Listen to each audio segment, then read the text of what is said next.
Hi, everyone, and welcome to the InvestTalk weekly market review. So we're going to jump right in here. I'm going to cover equity markets, the commodity markets, the bond markets, the foreign currency markets as well, and different sectors. So let's start off with the NYSE. I always like to start with the NYSE because everyone focuses on the NASDAQ or the S&P or even the Russell, which we'll get to. But the NASDAQ is the broadest. It's over 2,000 stocks, and it ranges from large to small to even some foreign exposure as well. So it has a broad exposure, and you can really understand what's happening with equities overall. So this is a monthly chart on the NYSE, and you can see back here in 2009 the lows. And what I'm going to start off with is just doing a fib retrace over here from low to high. And you can see that we found pretty big support here, right around the 9,200 level and the 200-day moving average. So you have a confluence of factors. You have two factors. And whenever you're looking for technical support resistance levels, you typically want to line up two factors. Those are the strongest areas that will help you determine where the market might shift. And that's what happened in the month of March. April is obviously a bullish month, and we've retraced to some degree. But the big question is, will we retrace to new highs, or will we continue on with the bear market? Now, I will say if you get above this 2.5 retrace, 11,700 on the NYSE, that is a pretty big check mark for the bulls, but we're not there yet. So let's jump into the daily chart, and you can see here that we've rallied off pretty nicely. And if you do another fib retrace, actually, let me go back to a monthly real quick. One thing that we did do as well is we broke the uptrend of this bull market. And any trend line, you need to connect 3 points, and you have 3 pretty strong points going back to, from the low in 2011 to 2016 and 2018 as well. So if you draw that trend line here, you can see that we have now back tested it on the daily chart. And for one day, we closed above it, but overall, we're still below that uptrend. So the uptrend is gone for the time being, and we have not recaptured that.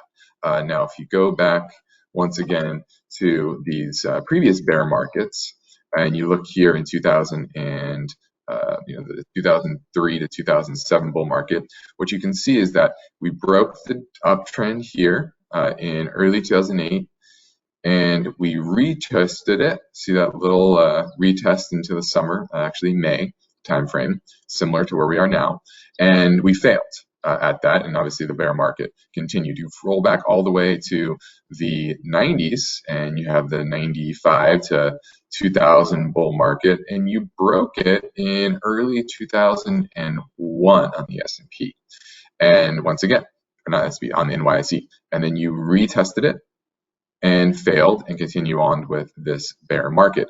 And that's basically what we're expecting to see here as well, and this to ultimately fail. And that doesn't mean it has to fail, but it looks like it will likely fail. Now, you draw a fib retrace here, you can see that we broke slightly above the 50% retrace for a day. Confluence of factors. Once again, you had retest of the uptrend line, which is now resistance, as well as the 50% retrace, and we've pulled back. Now we're kind of chopping sideways, and decent update today in the markets, but on the week, if you go to a weekly chart, this is what we call a reversal tail, a reversal pattern.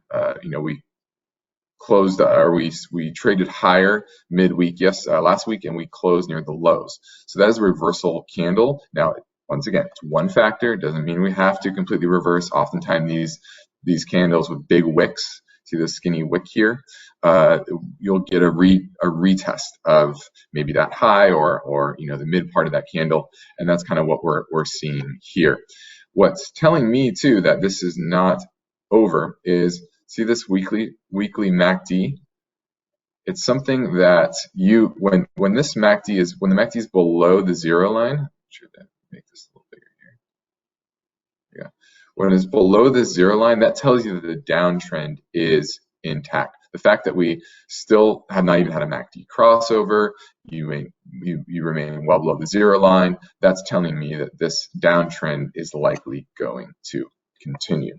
So that's the NYSE. Let me shrink these back up here real quick so we can have a little more room. You know that we still think that we might be a week or so away from the downtrend absolutely continuing to resume, but you really never know. So that's the NYSE. It's a broad index. It's why I like to look at it more than the other major indexes because it kind of gives you a bigger picture. So let's dig into the S&P. Now here's SPX, and similar pattern, not shocking, but a little stronger than the NYSE because we have retraced the 618 retrace, right?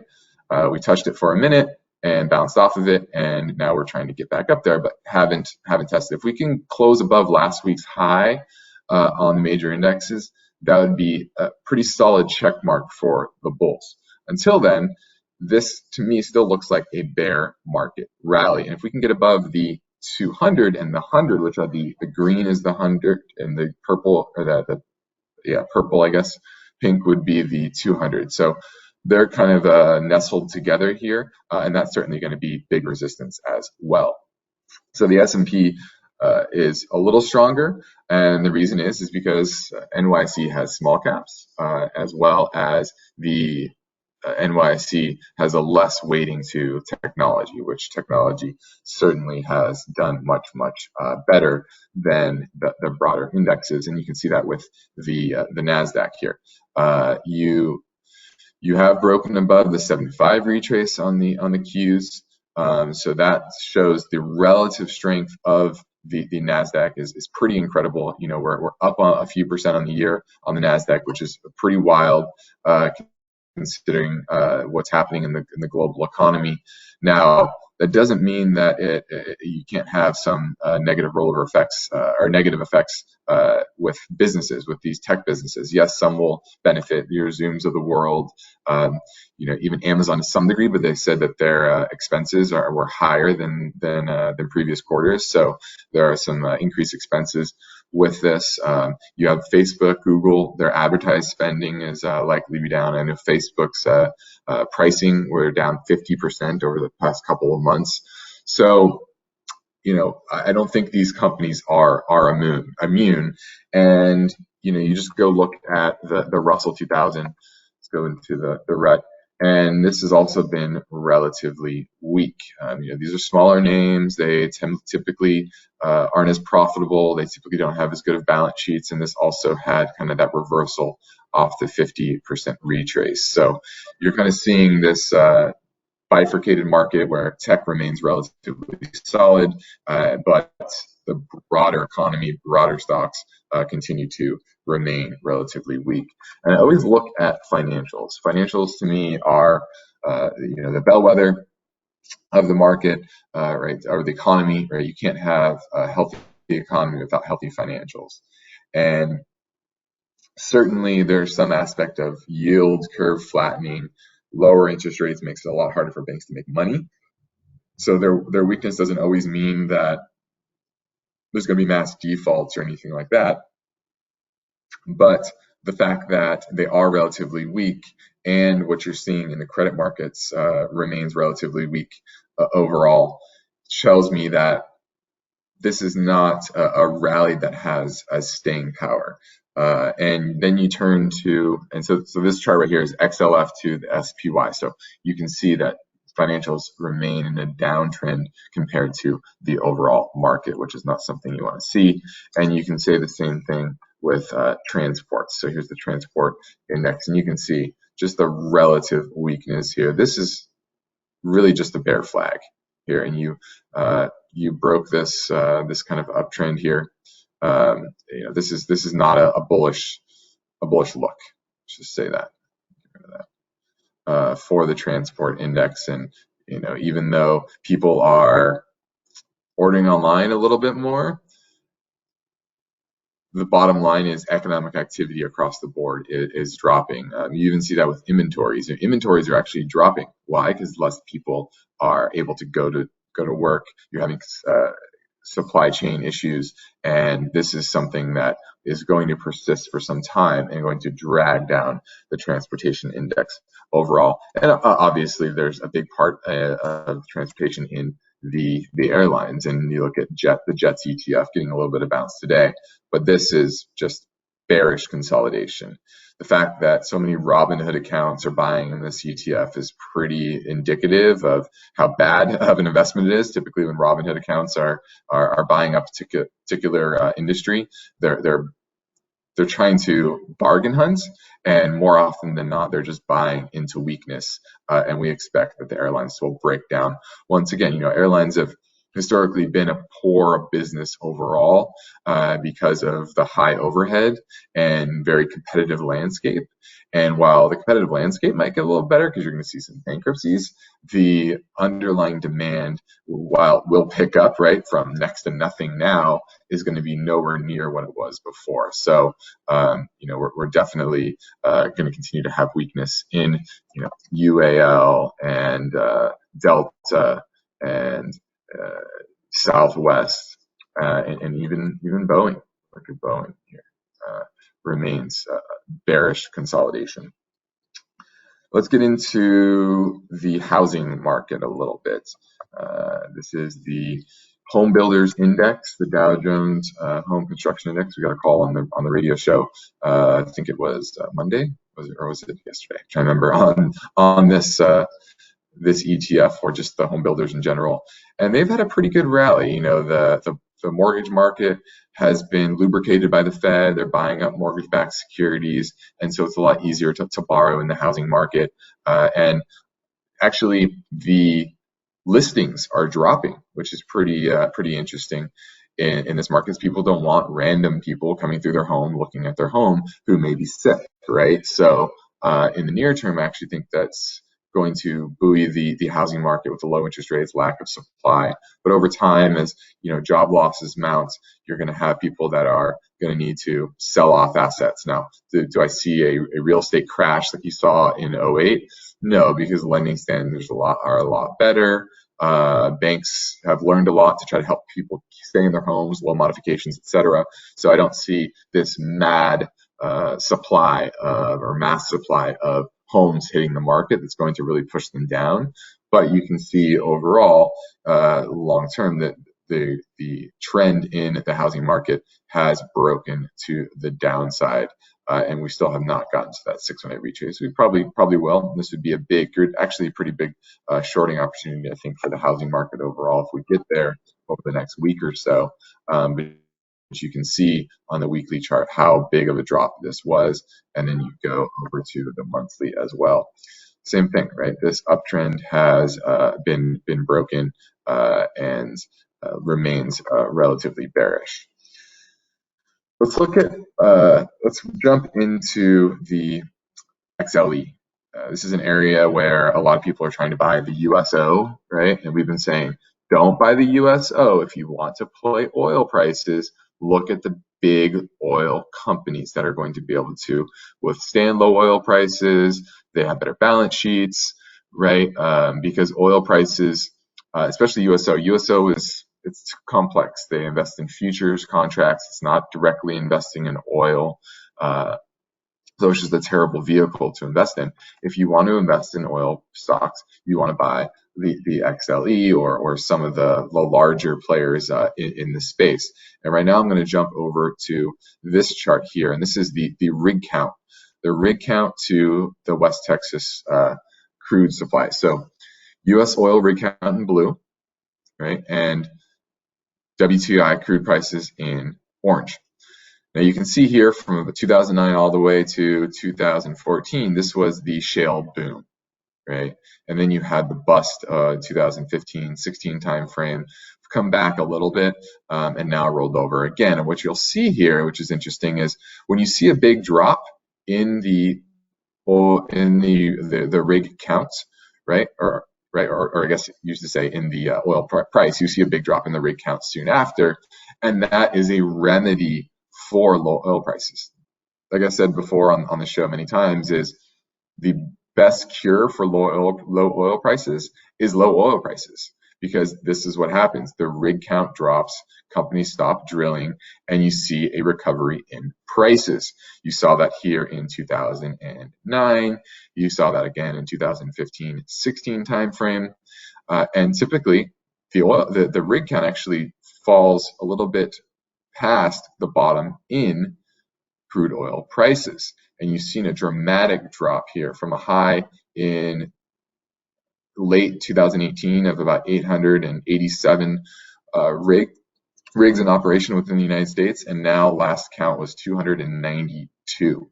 So you're talking about a 2/3 drop in the rigs that are operating right now, and that's why I think oil prices, at least in the medium term, are likely to have some upside. Now, does that mean we return to $50, $60 a barrel prices? Probably not. Maybe maybe in the 30s and 40s, as opposed to the 20s, or negative for a short period of time. I still think you'll have some issues with people investing in USO and the roll factor, et cetera, some technical factors in the near term. But I do like the oil sector, but the big major players, because I don't think oil is going to return to 2000 and here's 2008, right, time frame where oil was at $125 a barrel. I definitely don't think we're going back to that. But I think you're going to see. You've seen a lot of discipline within the economy and within the market, and I think that is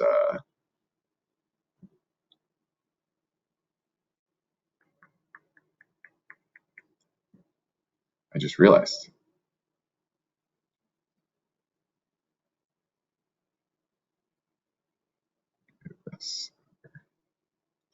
I just realized that you guys cannot see that chart. Share this. There we go. All right, here we go. So here is that chart of the U.S. oil rig count in blue and the WTI crude price in orange. And you can see this period, remember the big oil, peak oil back in mid 2000, call it 3 to 2008. And you saw the collapse in oil prices, and then the rig count dropped, and that cured low oil prices. The best cure for low oil prices is low oil prices. And you saw that then, and you see this here as well in 2015-16, where you have this drop, and rig counts typically actually bottom before oil prices bottom, and you're probably going to see that now. You've seen a 2/3 drop over the past year and a half in rigs being operated within the United States, and I think that's going to be the cure for low oil prices. So I think in the near term, you're likely to see some positive momentum for oil prices, and thus those large integrated players are going to, I think, do much, much better. So definitely like that space, at least in the medium term. Now I want to pop over to gold real quick, and I'm going to look at the deficit versus the gold price. Now, this is a long-term chart here. The blue is the U.S. Treasury surplus and deficit. So if it's going up, we are going into a surplus, right? Meaning the country's finances are getting better, at least on a year-to-year, trailing 12-month basis. So looking at the last 12 months. And then in orange, you have the gold price. And you can see throughout the 90s, right, our deficit was getting much, much better. It went from about negative 400 billion when Clinton was elected in 92, post the Gulf War, right? We stopped having that war, and into 2000, before the Afghan war, or the Iraqi war, excuse me, you had the deficit getting much, much better. And what did gold prices do? They languished. They went down over that time frame.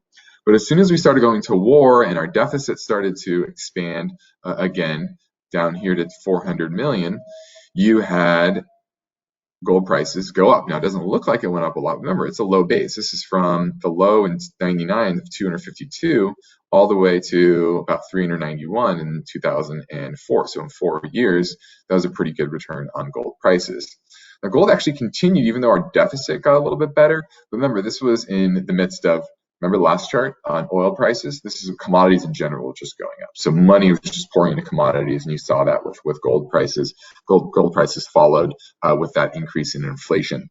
So then you get into 2000, you had the financial crisis. Gold prices continued to go up. They had a brief dip in 08, but they powered higher. But as soon as you had a real consistent decrease in the deficit, which happened between about 2012 and 2016, that's when oil or gold prices peaked, right? Gold prices peaked in late 2011 and really started to decline into early 2013. And up until what happened? Trump got elected and he blew out the deficit to about $1 trillion, from about negative 400 billion in 2016, started 2016, all the way to $1 trillion today. Well, this figure of $1 trillion trailing 12 months, remember, is only looking back 12 months and is as the end of March. So the stimulus packages weren't passed until April, and they're expecting the deficit for the 2020, the Congressional Budget Office, to be 3.7 trillion, which will break this chart low, because this low here at the peak of the recession or the great financial crisis was about 1.5 trillion. We're going to be probably 4 trillion by the end of the year. So this is why I think gold prices are going to continue much, much higher, because the deficit is likely to go much, much higher. And if I pop over to, let's go to this chart, go back here. So look at gold here. Gold has been just consolidating sideways. It broke above resistance and it's consolidating sideways. Now remember, this is gold in dollar terms. In euro terms, in yen terms, in almost every other currency term, it is broken out to all-time highs. And so you're seeing a relative strength in GDX, even though we have a little bit of down day today. But what you're seeing here is just powering higher. And when you see GDX outperform gold, this is a very bullish scenario here. Now, if the market rolls over, if equities roll over, you're likely to see GDX to have some sort of give back as well. But the relative strength here, the fact that we are, a good solid, 15 to 20% higher in the GDX on the year, tells me big things are ahead for the gold market. And what's interesting is that silver is actually starting to play catch up. And I think silver prices, you can see this here, this is SLV to GLD. You can see this downtrend that gold has been outperforming silver pretty consistently, but you're starting to see this nice little uptick. If this is going to break above the 50-day moving average, I really think silver is poised to outperform. Now, I'm going to touch on the bond market overall. The 10-year Treasury yield just been kind of going flat here. The Fed is pushing down rates. The market is pricing in negative Fed funds rate by the end of the year, by December, and which is pretty interesting. But I do think because of the supply of treasuries, you're probably going to see at least a medium-term increase in yield. You're seeing that with the 10-year Treasury yield, and the fact that there's just going to be massive supply, even though the Fed's going to monetize it to a large degree. I think there's going to be some selling by foreign buyers, especially to get a hold of dollars. And I think that's what you're likely to see, is a little bit increase in the yields, at least in the medium term. Now, long term, I think the Fed's going to try to continue to suppress yields. Another reason why I really like gold in this environment. But definitely what I'm seeing. And then on the dollar, there's two factors. One is everybody needs dollars. There's so much debt in the world denominated in dollars. It is a lot of the rest of the world is a big problem. Euro. I think you're likely to see the end of the euro experiment with what's happening with Italy and Spain, and I think Germany and maybe the Northern Bloc might break off into their own currency and allow some of those other weaker southern countries to kind of go back to their own currency. I think that's really what you're likely to see over the next couple of years. So the demand for dollars is still very, very high, but the printing of dollars is also very high. So that's what's interesting here is it's just kind of in this neutral pattern here on the dollar, and I don't see it really breaking one way or the other to a big degree because the Fed needs to keep the dollar lower. So I think there's pressure within the system to push the dollar up, but I think the Fed has pressure to push the dollar down because strong dollar means tighter financial conditions. So that's kind of the long and short of it. I hope you got a lot out of this, and I hope you call into the show, call into InvestTalk and ask your question whenever you like. And thank you for tuning in.